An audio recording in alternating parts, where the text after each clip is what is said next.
स्वागत है आप सभी का स्टडी साइंस 93 में। और कल मैंने बताया था दर्पण के सामने कहीं भी वस्तु को रखा जाए तो कैसे प्रतिबिंब बनेगा, उसकी प्रकृति कैसी होगी, आकार कैसा होगा, सब कुछ मैंने बता दिया था। उत्तल दर्पण के लिए भी बताया था, अवतल दर्पण के लिए भी बताया था। अब इसके बाद है एक टॉपिक छोटा सा है, साइन कन्वेंशन। साइन कन्वेंशन मतलब चिन्ह परिपाटी।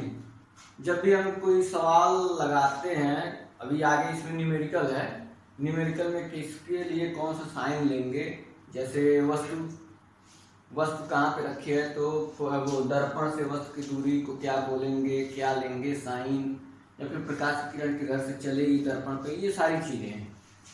एक एक करके सबके बारे में जानते हैं। सबसे पहले तो एक दर्पण बना लें, एक दर्पण बना लें और कोई एक डेमो दिखा देते हैं। कहीं पर वस्तु रख करके, कौन सा दर्पण है ये, उत्तल या अवतल? ये दर्पण जो है ये अवतल कनकेव मिरर, ये है ध्रुव। फिर से मैं रिपीट कर दे रहा हूं सब कुछ। फोकस कहाँ होगा, इधर होगा या इधर? तो फोकस इधर ही होगा यही कहीं, मान लीजिए फोकस इधर कहीं, वक्रता केंद्र जिस वक्र से बना है सी, बाकी ये इनफाइनाइट है। हम मान लेते हैं वस्तु कहीं इधर ही है रखा हुआ, तो ये बना लेते हैं डेमो के लिए ताकि साइन कन्वेंशन को अच्छी तरह से समझ लें। यहाँ से प्रकाश की किरण चली और परावर्तन के बाद फोकस होके जाएगी, पहला नियम। दूसरा नियम क्या था, ऐसे करके था, थोड़ा सा इस तरह से।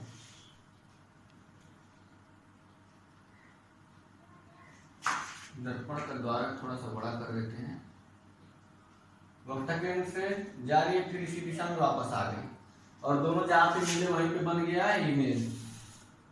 ये हो गया आई डैश ओ डैश, यही बनता था। अब हमको साइन कन्वेंशन की बात करनी है, तो सबसे पहला पॉइंट साइन कन्वेंशन में दिया हुआ है चिन्ह परिपाटी। निर्देशांक ज्यामिति में चिन्ह परिपाटी कैसे लेते हैं, सबसे पहला पॉइंट दिया हुआ है साइन कन्वेंशन में कि हम हमेशा प्रकाश जब दर्पण पे डालते हैं तो बाईं ओर से डालते हैं, दर्पण पे बाईं ओर से ही प्रकाश डालते हैं। देखिए इधर ये दर्पण है, इसका बायां और कौन सा है, बायां इधर है, इधर से ही प्रकाश डालते हैं। चाहे ये यहाँ पे तो हमने अवतल दर्पण लिया है, उत्तल दर्पण भी लेते हैं तो प्रकाश इधर से ही डालते हैं, याद है ना फिगर? तो पहला ये है कि हमेशा लेफ्ट साइड से, बाईं ओर से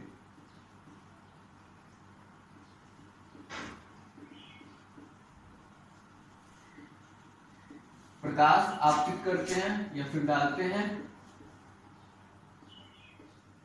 पहला पॉइंट था।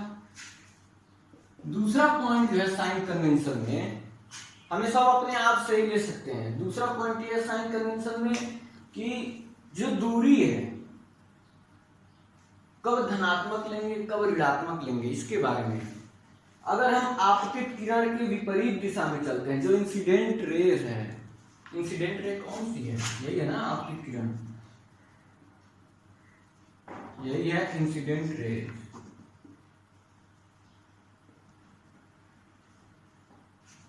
आपतित किरण के विपरीत दिशा में अगर हम, आपतित किरण जा किधर रही, इधर, लेकिन अगर हम विपरीत दिशा में कोई दूरी मापते हैं तो वो ऋणात्मक होगी। याद रखिएगा हमेशा, जब भी हम आपतित किरण के विपरीत दिशा में दूरी मापते हैं तो वो ऋणात्मक होगी। और आपतित किरण की दिशा में, मतलब इस दर्पण से इधर अगर माप रहे हैं विपरीत दिशा में तो ऋणात्मक, और जब इधर नाप रहे हैं मतलब आपतित किरण की दिशा में इस दर्पण से तो धनात्मक। याद रखिएगा, दूसरा पॉइंट यही है।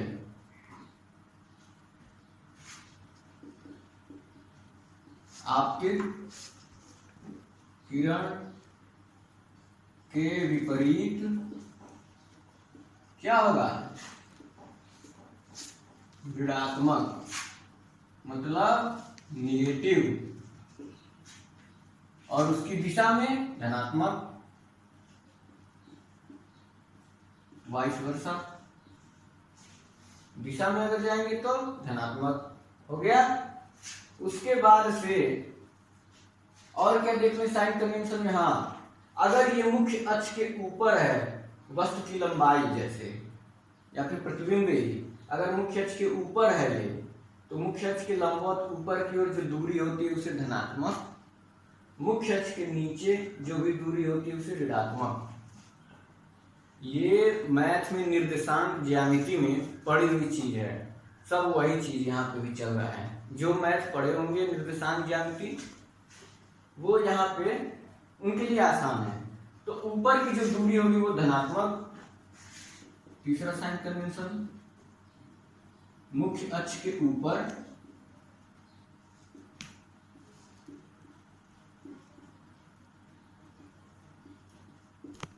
पॉजिटिव, नीचे थोड़ा सा बड़ा लिखने की कोशिश करता हूं मैं, नीचे क्या होगा? निगेटिव। इसके बाद से एक और साइन कन्वेंशन, चौथा साइन कन्वेंशन क्या है देखते हैं। और कितने के साइन कन्वेंशन है? 2 और हैं। धनात्मक, ऋणात्मक, ये भी हो गया। समस्त दूरियां मुख्य अक्ष के साथ ध्रुव से नापी जाती हैं। सब कुछ हो गया है और कोई साइन कन्वेंशन बचा नहीं है।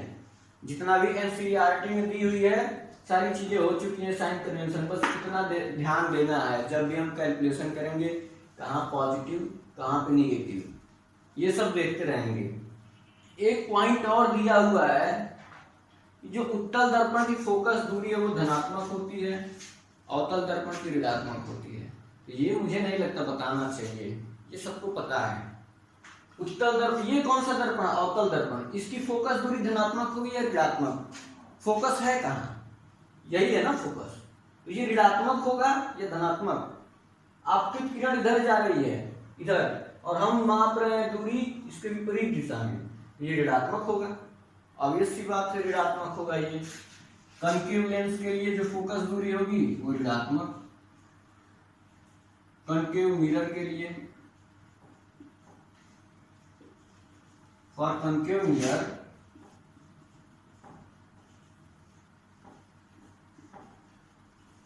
Focal length is negative. Concave mirror के लिए फोकल लेंथ, फोकस दूरी क्या होगी? ऋणात्मक, और कन्वेक्स है तो धनात्मक। और कुछ तो नहीं बचा है। इसके बाद से एक और पॉइंट बचा है छोटा सा। अगर पुराने वाले बुक में देखा जाए यूपी बोर्ड के, वो जो पॉइंट है उसको पूरा निगमन किया गया, प्रूफ किया गया, फार्मूला है।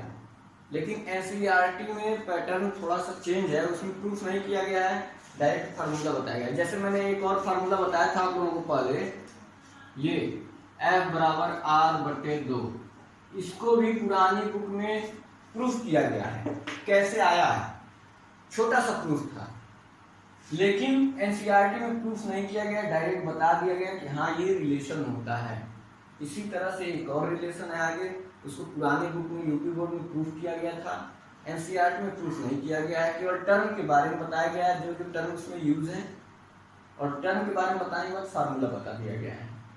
तो ज़्यादा लेंदी ना करते हुए कोर्स को मैं भी बस वही बता देता हूँ। अगर प्रूफ करना होगा, किसी को जानना है, तो पुरानी बुक देख ले, और नहीं तो फिर कमेंट बॉक्स में कमेंट करेगा तो किसी भी मैं प्रूफ करा दूंगा। तो वो बहुत आसान है, बहुत ही आसान है। केवल समरूप त्रिभुज वाला जो है वहाँ पे रूल लगाना है, वहीं से प्रूफ हो जाएगा। 2 लाइन का अलग से रूल लगाना है, वहीं से प्रूफ हो जाएगा, वो आसान है। लेकिन मैं बता दे रहा हूँ जो अगला पॉइंट है।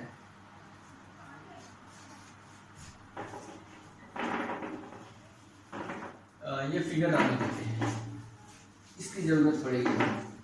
तो अगला जो पॉइंट है वो ये है कि U, V और F में रिलेशन, U, V और F में रिलेशन क्या होता है, यही अगला पॉइंट है।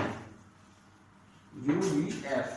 अब U क्या है, V क्या है और F क्या है, ये जानना है आप लोगों को। एफ तो हमको लगता है सबको पता चल गया भाई एफ क्या है, एफ में कोई कंफ्यूजन नहीं होगा। एफ क्या है? फोकस दूरी है, ये तो मैंने बता दिया पहले ही। बाकी बचा हुआ यू क्या है, वी क्या है और साइन क्या लेंगे किसके लिए, ये सारी चीजें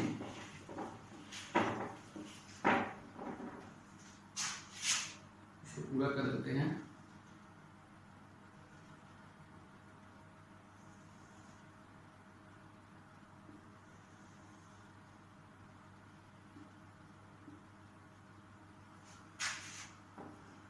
यू देखना है यू क्या है,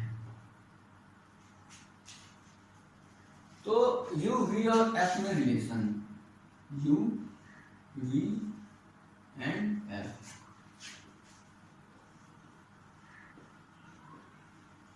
relation between U V and F. Relation होता क्या है, मैं डायरेक्ट रिलेशन लिखता हूं, क्या होता है 1/u 1/v बराबर 1/f, ये होता है रिलेशन। इसमें u क्या है, v क्या है। u जो है वो ध्रुव से और जो वस्तु है उसके बीच की दूरी है। u क्या है, ध्रुव क्या है, ध्रुव p तथा वस्तु O के बीच की दूरी है।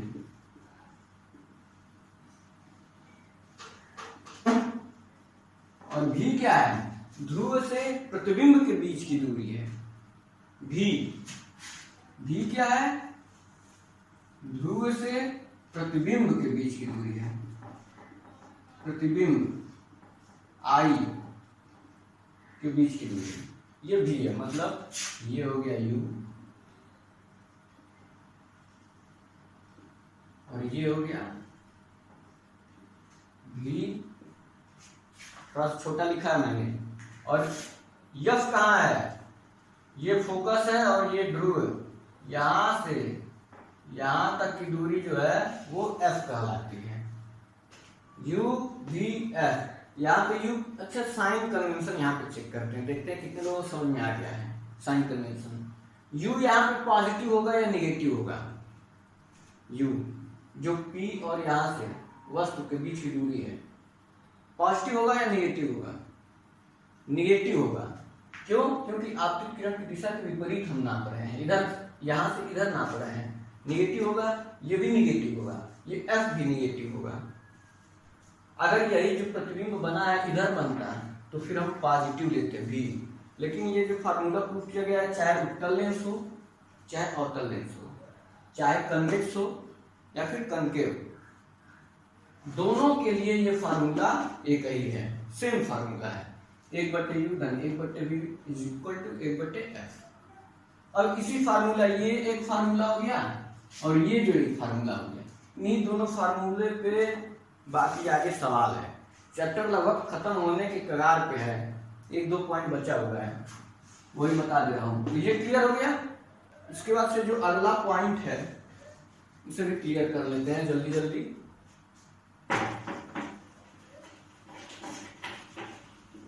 चैप्टर तो लगभग याद हो गया होगा जो लोग शुरू से क्लास देख रहे होंगे, क्लास देख लें और बस एक बार बुक में देख लें, उसके बाद फिर पढ़ने की जरूरत ही नहीं पड़ेगी। अगला देखते हैं टॉपिक क्या है। अगला टॉपिक तो रेखीय आवर्धन है। इसमें एनसीईआरटी में है रेखीय आवर्धन, लीनियर मैग्निफिकेशन, लीनियर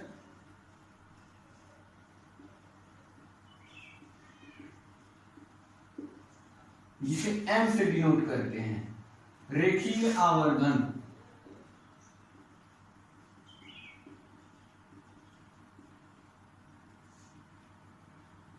इसके पहले एक और चीज है संयुग्मी फोकस, कंजुगेट फोसाई, उसके बारे में जान लेते हैं, एक लाइन है बस। संयुग्मी फोकस क्या होता है, संयुग्मी फोकस, दो ऐसे पॉइंट दो ऐसे पॉइंट जिसपे अगर एक पॉइंट पे वस्तु रखें तो दूसरे पे प्रतिबिंब बने, या फिर दूसरे पे वस्तु रखें तो पहले वाले पे प्रतिबिंब बने, ऐसे दो पॉइंट जो होते हैं कंजुगेट पॉइंट कहलाते हैं, या फिर कंजुगेट फोसाई। ये है संयुग्मी फोकस। एक वस्तु पे रखे, एक बिंदु पे वस्तु रखे तो दूसरे बिंदु पे प्रतिबिंब बने, और उसी जहां प्रतिबिंब बना है वहां पे अगर वस्तु रखें तो दूसरी जगह पे क्या बने, प्रतिबिंब बने। ऐसा कोई एग्जाम्पल दिमाग में आ रहा है? एक तो हम बोल सकते हैं जो अनंत था, अनंत पे जब वस्तु रखते थे तो फोकस में प्रतिबिंब बनता था, और जब फोकस पे वस्तु रखते थे तो प्रतिबिंब कहाँ बनता था, फोकस पे बनता, अनंत पे बनता था, याद है?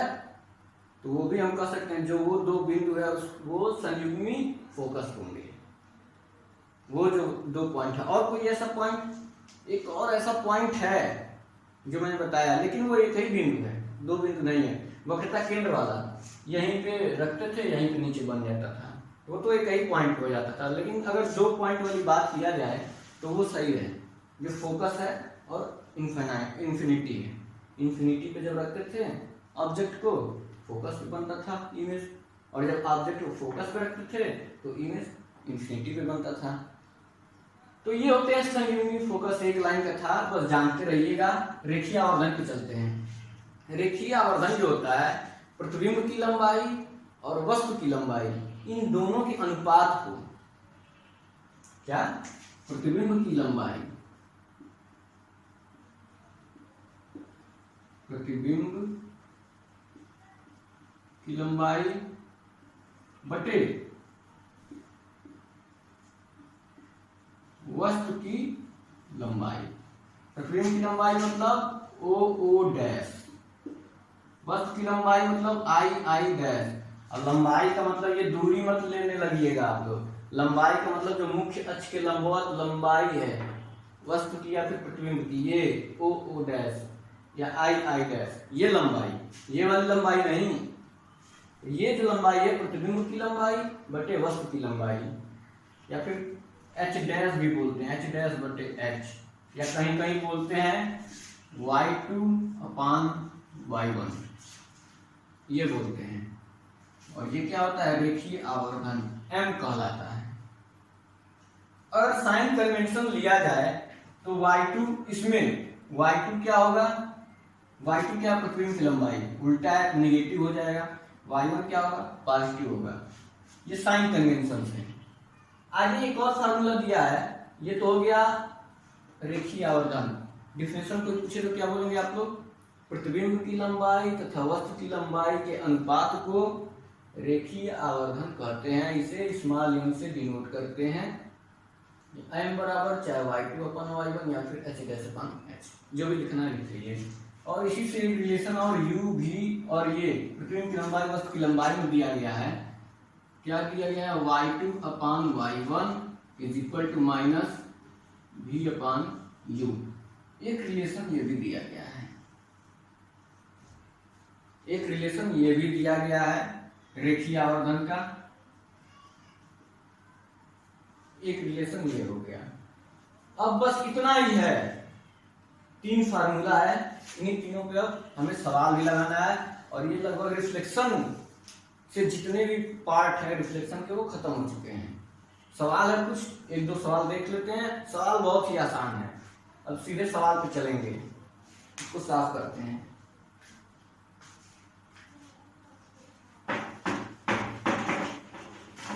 सवाल भी आता है हमेशा, जो भी न्यूमेरिकल्स दिए हुए हैं वो आते हैं। ऐसा नहीं है कि सवाल छोड़ के आप आगे निकल जाएं और फिर चैप्टर कंप्लीट हो जाए। फिजिक्स वाले पार्ट में आप सवाल नहीं छोड़ सकते हैं, और सवाल इतना कठिन भी नहीं है कि आप छोड़ के चले जाएं, क्योंकि आपको ये पूरा नंबर देगा। ये नहीं है कि थोड़ा सा इधर उधर कर दिए तो नंबर कट गया। अगर आपका एग्जैक्टली जो न्यूमेरिकल्स है वो सही है तो आपको पूरा पूरा नंबर दे के जाता है ये। तो इसलिए इस पर थोड़ा सा फोकस करिए। और ये भी नहीं कि बहुत ज्यादा कठिन है, 3 फार्मूला मैंने बताया है, बस उसी फार्मूले पे है। पहला सवाल देख लेते हैं। पहला सवाल आसान है, बहुत ही आसान। कह रहा है कि एक अवतल दर्पण की वक्रता त्रिज्या 20 सेंटीमीटर है। कोई कंकेव मिरर है, कंकेव मिरर जिसकी वक्रता त्रिज्या 20 सेंटीमीटर है। कंकेव मिरर की बात हो रही है जिसकी वक्रता त्रिज्या कितनी है?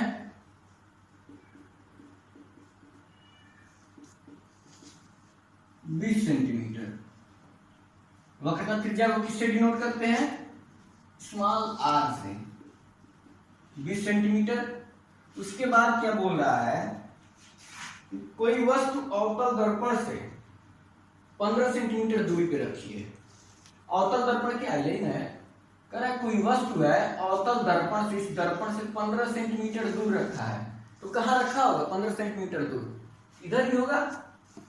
और वस्तु की दूरी, दर्पण से वस्तु की दूरी को किससे डिनोट करते हैं? मैंने अभी बताया है, डिनोट करते हैं यू से। याद है ना? कितना है दूरी? 15 सेंटीमीटर है। वस्तु की दूरी दर्पण से 15 सेंटीमीटर है। ओके, पूछ क्या रहा है? दर्पण से वस्तु के प्रतिबिंब की दूरी ज्ञात कीजिए। अब दर्पण से जो वस्तु का प्रतिबिंब बनेगा उसके बीच की दूरी कितनी होगी? उसको किससे डिनोट करते हैं? दर्पण से प्रतिबिंब के बीच की दूरी को किससे डिनोट करते हैं? भी से डिनोट करते हैं। अब फिर से एक बार सवाल सुन लीजिए। किसी अवतल दर्पण की वक्रता त्रिज्या 20 सेंटीमीटर है। कोई वस्तु अवतल दर्पण से 15 सेंटीमीटर दूरी पे रखी हुई है, तो वस्तु का प्रतिबिंब कितनी दूरी पे बनेगा? हमको भी निकालना है। दिया क्या है? आर।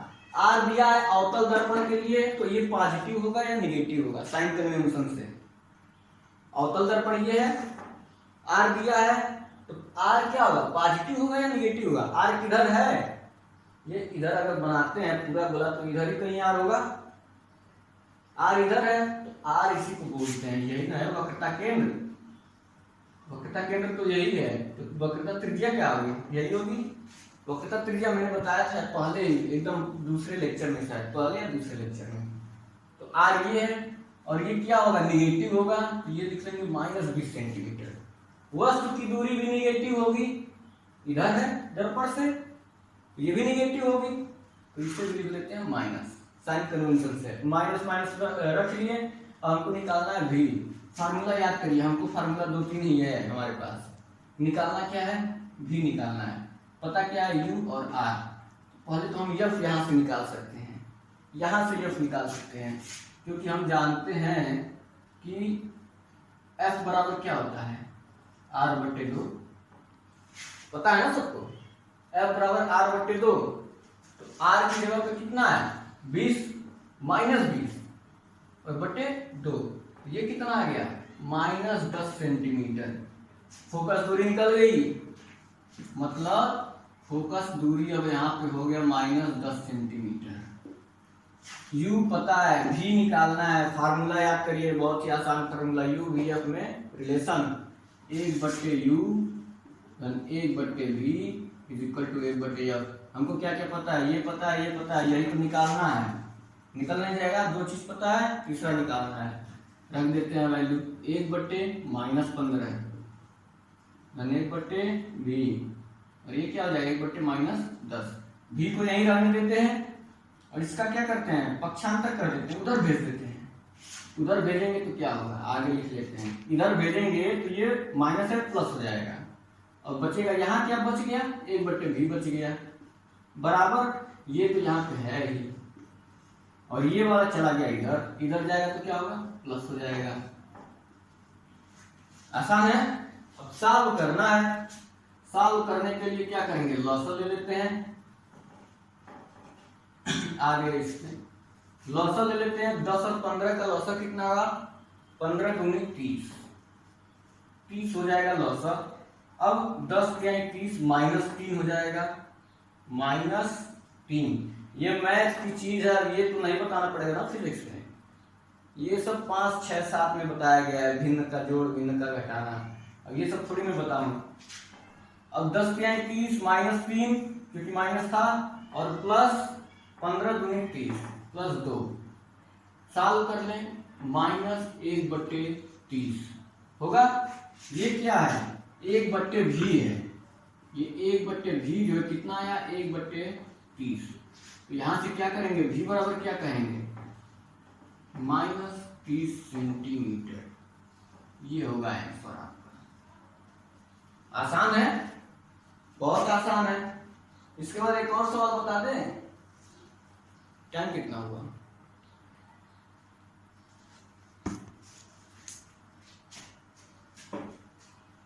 अभी टाइम है एक और सवाल बताने के लिए। थोड़ा सा इससे टफ सवाल एक बता दें, इस पे 2-3 सवाल है, अगर बुक में देखेंगे 2-3-4 सवाल लगभग मिल जाएगा इस पे। और एक और अगर मैं बता देता हूँ टाइप, तो लगभग सारे सवाल कवर हो जाएंगे। एक और सवाल देख लेते हैं, कौन सा सवाल बताने लायक है। अच्छा, एक सवाल उसी पे है,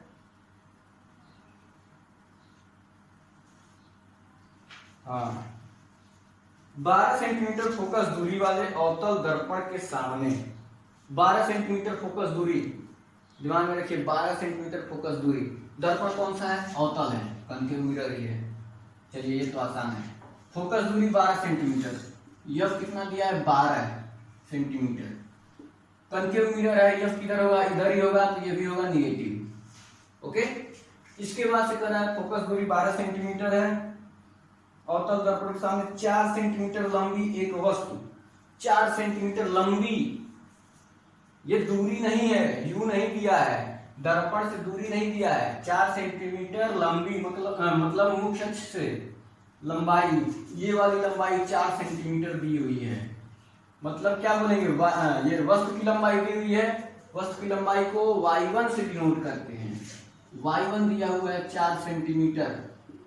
उसके बाद से क्या दिया है, y2 दिया है, क्या, अवतल दर्पण के सामने 4 सेंटीमीटर लंबी एक वस्तु कहाँ रखी जाए कि उसका 1 सेंटीमीटर लंबा प्रतिबिंब बने।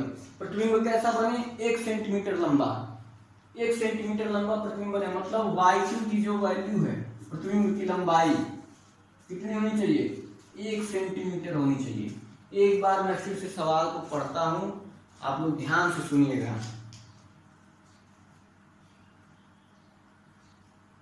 12 सेंटीमीटर फोकस दूरी वाले अवतल दर्पण के सामने 4 सेंटीमीटर लंबी एक वस्तु कहाँ रखी जाए, वस्तु को कहाँ रखा जाए, मतलब यू पूछ रहा है, वस्तु को कहाँ रखा जाए, यू कहाँ रखा जाए कि उसका 1 सेंटीमीटर लंबा प्रतिबिंब बने।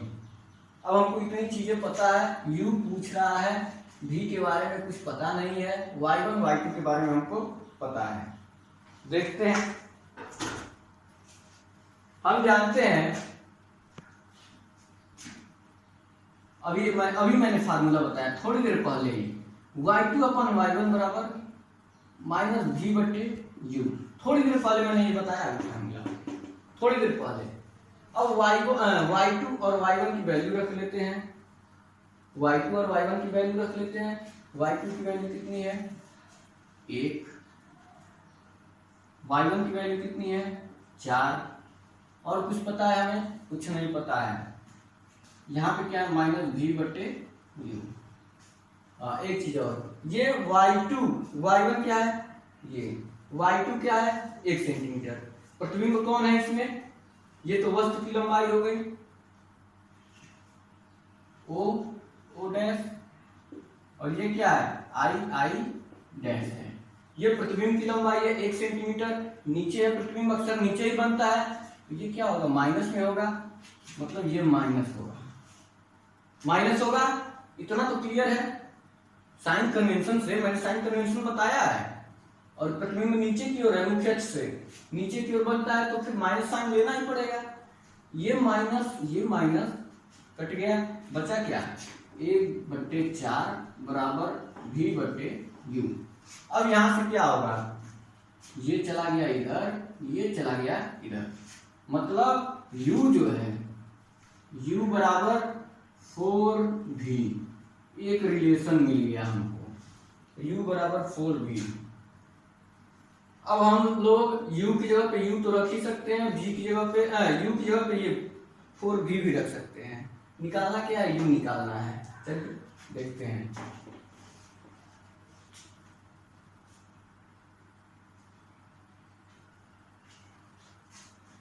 चलिए अब हमारे पास f पता है, u और v दोनों एक टर्म में आ जाएंगे। यहाँ से फार्मूला लगाते हैं 1/u धन 1/v, ये बराबर 1/f के। ये फार्मूला पता है, f की वैल्यू हमको पता है। f की वैल्यू कितना है, -12 सेंटीमीटर। रख लेते हैं, जगह थोड़ा कम है इसलिए मैं आगे लिख रहा हूँ इसी में। f की वैल्यू सीधे पहले f की वैल्यू लिखते हैं, -12 1/12 हो गया। और ये बराबर किसके है, 1/u। 1/u को हम लोग 1/u लिख दें या फिर v लिख दें, चाहे जो चाहे वो लिख सकते हैं। v लिख देते हैं पहले, 1/v और प्लस 1/u। u की जगह पे क्या लिख दें, 4v। u की जगह पे 4v भी रख सकते हैं। u की जगह पे v तो है ये अपने फार्मूले में, ये v तो है, लेकिन u की जगह पे 4v रख सकते हैं हम लोग। यहाँ पे रख दें 4v। हो गया, कोई कंफ्यूजन नहीं होना चाहिए। हमको जब ये रिलेशन पता चल गया तो अब ये फार्मूला भी पता है। 1/f की जगह रख दिए, 1/v रख दिए और 1/u, u की जगह पे इतना रख दिए। सॉल्व करेंगे तो क्या होगा, यहाँ पे इसी तरह से छोड़ देते हैं, ये 4v हो गया और ऊपर क्या हो जाएगा, ऊपर आपका हो जाएगा 4 और प्लस 4 होगा ना, ये v है, एक बार में कट जाएगा, 4 बच गया 4 और ये 4v एक बार में कटेगा तो यहाँ 1, मतलब 5/4v। ये हो गया किसके बराबर, 1/12 की। इसको क्या यहाँ पे लिख देते हैं, ये किसके बराबर है, यहाँ जगह थोड़ा कम है, 5/4v के बराबर हो गया। अब तो आसान हो गया, इसको साफ करें या फिर जाएंगे। अब ये जो 4 है, ये 12 से कट जाएगा, 4×3 12, ये 3 बार में कटेगा तो हम लिख सकते हैं -1/3 बराबर 5/v लिख सकते हैं ना। 4×3 12 बचा यहाँ पे 3, तो -1/3 बराबर 5/v। अब पक्षांतर कर लें, पक्षांतर में तिर्यक गुणा कर दें, ये इधर गुणा करें, क्या होगा, v आ गया इसके साथ, 3 चला गया इसके साथ और माइनस इसके साथ भेज देते हैं, तो v आ गया इधर बराबर 3×5 = 15 और माइनस इसी के साथ, तो v बराबर कितना आ गया, -15 सेंटीमीटर। दिख रहा है, क्लियर दिख रहा है कि नहीं, दिख रहा है, हो गया -15 सेंटीमीटर। v बराबर यहां से उठा रहा हूं ऊपर, -15 सेंटीमीटर। अब u बराबर क्या हो जाएगा, पूछा क्या था हमसे, u, तो u बराबर अभी हमने यहाँ पे रिलेशन प्रूव किया था, u बराबर 4v और यहाँ से 4×v की वैल्यू कितनी है, -15। कितना हो जाएगा, 15 चौको 60 सेंटीमीटर आ गया v की वैल्यू। बहुत ही आसान है, एक बार फिर से मैं समझा रहा हूं। दिया क्या था, f की वैल्यू दी हुई थी 12 सेंटीमीटर और वस्तु की लंबाई 4 सेंटीमीटर। पूछ रहा था कहाँ पे हम वस्तु को रखें, वस्तु को रखें का मतलब वस्तु को रखना है, प्रतिबिंब को नहीं। तो वस्तु मतलब u, पूछ रहा है कहाँ पे रखें कि जो प्रतिबिंब है उसकी लंबाई 1 सेंटीमीटर हो जाए। तो हमने सारा साइन कन्वेंशन से वैल्यू को यहाँ पे नोट कर लिया। उसके बाद से हमको पता था y2/y1 = -v/u। यहाँ पे साइन कन्वेंशन के साथ वैल्यू रखा, u v में रिलेशन आ गया। ये यहाँ तक क्लियर हो गया, आसान भी है, हो गया क्लियर। उसके बाद से हमने ये फार्मूला लगाया, सबकी वैल्यू पुट करते चले गए। यहाँ भी f की वैल्यू रख दिए, फिर 1/v को ऐसे ही छोड़ दें, u की जगह पे जो रिलेशन से हमने प्रूव किया है वो रख दिया। अब वही जिसको मैथ आ रहा है वो सॉल्व कर लें, और नहीं आ रहा है तो यहाँ पे एक बार देख ले। उसके बाद यहाँ पे लॉस ऑफ 4 भी हो गया, ये भी 4 बार में जाएगा, 4 भी 4 आ गया, 4 भी एक बार में जाएगा, यहाँ 1, 5/4 भी। फिर ये गुणा करके हमने निकाला भी की वैल्यू -15 सेंटीमीटर, और जब भी की वैल्यू निकल गई, भी की वैल्यू, तो यू की वैल्यू भी निकल जाएगी। भी की वैल्यू -15, तो 4 का गुणा कर देंगे तो यू की वैल्यू निकल गई। बस इसी तरह के सवाल हैं बुक में, पूरा बुक में इसी तरह के सवाल हैं। एफ पूछ दिया, यू पूछ दिया, भी पूछ दिया, या फिर रेखीय आवर्धन एम पूछ दिया, इससे ज्यादा और कुछ सवाल नहीं है। तो मुझे लगता है टाइम भी हो गया है, 35 मिनट का क्लास अच्छा खासा है, और ये रिफ्लेक्शन से रिलेटेड जो चैप्टर है वो तो खत्म हो चुका है, उसमें अब कुछ नहीं बचा है। सवाल 2-4 और हैं, लेकिन सब इसी तरह के सवाल हैं। सवाल जरूर लगाइएगा, बहुत आसान सवाल है, इससे ज्यादा जितना जो 2 टाइप के सवाल मैंने बताए इससे कठिन कोई सवाल है नहीं। आप लगाएंगे एक बार, अगर नहीं भी समझ में आ रहा है तो एग्जाम्पल भी दिया हुआ है, वो भी देख सकते हैं, लेकिन इससे कठिन सवाल और कोई नहीं है पूरे बुक में। तो ये रिफ्लेक्शन लगभग खत्म हो चुका है, एक क्लास और है रिफ्लेक्शन का, और लाइट खत्म हो जाएगा पूरा। एक क्लास मेरे ख्याल से लगेगा, उससे ज्यादा नहीं। तो आज के लिए इतना ही, धन्यवाद।